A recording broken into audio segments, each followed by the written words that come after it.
Sementara itu berkobar-kobar hati Saulus untuk mengancam dan membunuh murid-murid Tuhan. Ia menghadap imam besar dan meminta surat kuasa daripadanya untuk dibawa kepada majelis Yahudi di Damsyik, supaya jika ia menemukan laki-laki atau perempuan yang mengikuti jalan Tuhan, ia menangkap mereka dan membawa mereka ke Yerusalem.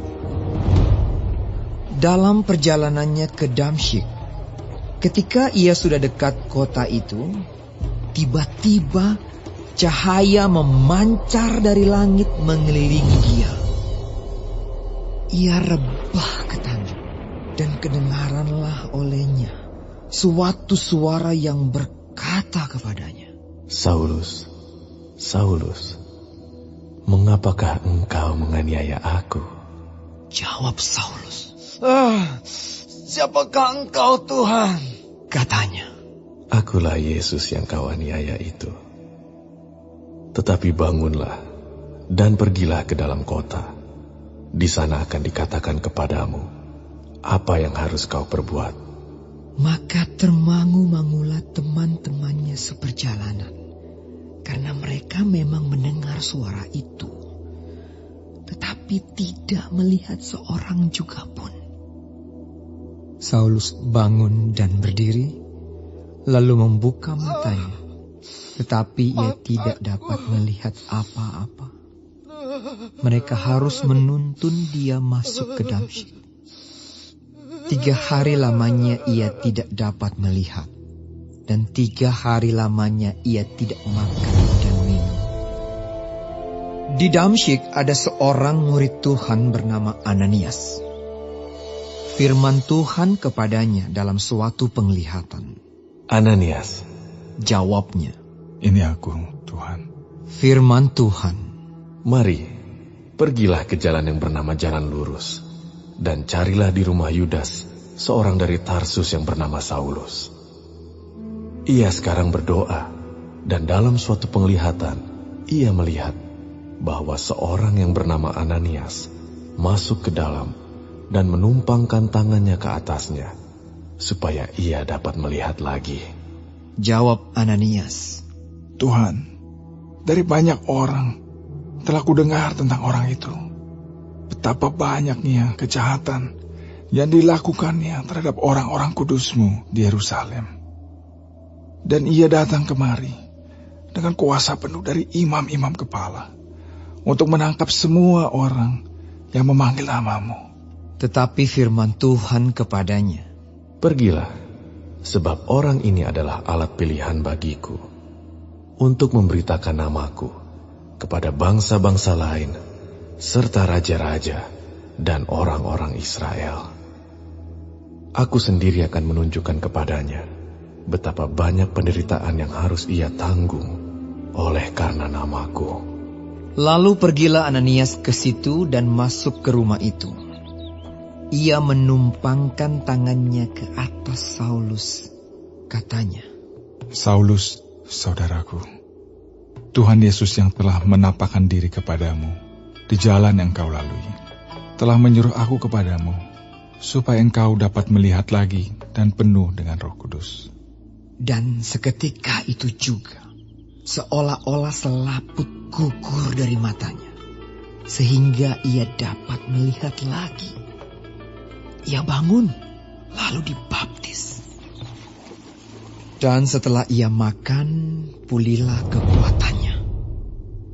Saulus tinggal beberapa hari bersama-sama dengan murid-murid di Damsyik. Ketika itu juga ia memberitakan Yesus di rumah-rumah ibadat dan mengatakan bahwa Yesus adalah Anak Allah. Semua orang yang mendengar hal itu heran dan berkata, "Bukankah dia ini yang di Yerusalem mau membinasakan barang siapa yang memanggil nama Yesus ini? Dan bukankah ia datang ke sini dengan maksud untuk menangkap dan membawa mereka ke hadapan imam-imam kepala?" Akan tetapi Saulus semakin besar pengaruhnya dan ia membingungkan orang-orang Yahudi yang tinggal di Damsyik, karena ia membuktikan bahwa Yesus adalah Mesias. Beberapa hari kemudian, orang Yahudi merundingkan suatu rencana untuk membunuh Saulus. Tetapi maksud jahat itu diketahui oleh Saulus. Siang malam, orang-orang Yahudi mengawal semua pintu gerbang kota supaya dapat membunuh dia. Sungguh pun demikian, pada suatu malam, murid-muridnya mengambilnya dan menurunkannya dari atas tembok kota dalam sebuah keranjang. Setibanya di Yerusalem, Saulus mencoba menggabungkan diri kepada murid-murid. Tetapi semuanya takut kepadanya, karena mereka tidak dapat percaya bahwa ia juga seorang murid. Tetapi Barnabas menerima dia dan membawanya kepada rasul-rasul dan menceritakan kepada mereka bagaimana Saulus melihat Tuhan di tengah jalan dan bahwa Tuhan berbicara dengan dia, dan bagaimana keberaniannya mengajar di Damsyik dalam nama Yesus. Dan Saulus tetap bersama-sama dengan mereka di Yerusalem dan dengan keberanian mengajar dalam nama Tuhan. Ia juga berbicara dan bersoal jawab dengan orang-orang Yahudi yang berbahasa Yunani, tetapi mereka itu berusaha membunuh dia. Akan tetapi setelah hal itu diketahui oleh saudara-saudara anggota jemaat, mereka membawa dia ke Kaisarea dan dari situ membantu dia ke Tarsus. Selama beberapa waktu, jemaat di seluruh Yudea, Galilea, dan Samaria berada dalam keadaan damai. Jemaat itu dibangun dan hidup dalam takut akan Tuhan. Jumlahnya makin bertambah besar oleh pertolongan dan penghiburan Roh Kudus. Pada waktu itu Petrus berjalan keliling, mengadakan kunjungan kemana-mana.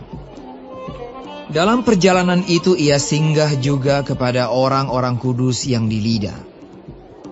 Di situ didapatinya seorang bernama Eneas, yang telah 8 tahun terbaring di tempat tidur karena lumpuh. Kata Petrus kepadanya, Eneas, Yesus Kristus menyembuhkan engkau. Bangunlah dan bereskanlah tempat tidurmu. Seketika itu juga bangunlah orang itu. Semua penduduk Lida dan Saron melihat dia, lalu mereka berbalik kepada Tuhan. Di Yope ada seorang murid perempuan bernama Tabita. Dalam bahasa Yunani, Dorcas. Perempuan itu banyak sekali berbuat baik dan memberi sedekah. Tetapi pada waktu itu ia sakit lalu meninggal. Dan setelah dimandikan, mayatnya dibaringkan di ruang atas. Lida dekat dengan Yope. Ketika murid-murid mendengar bahwa Petrus ada di Lida, mereka menyuruh 2 orang kepadanya dengan permintaan, segeralah datang ke tempat kami. Maka berkemaslah Petrus dan berangkat bersama-sama dengan mereka.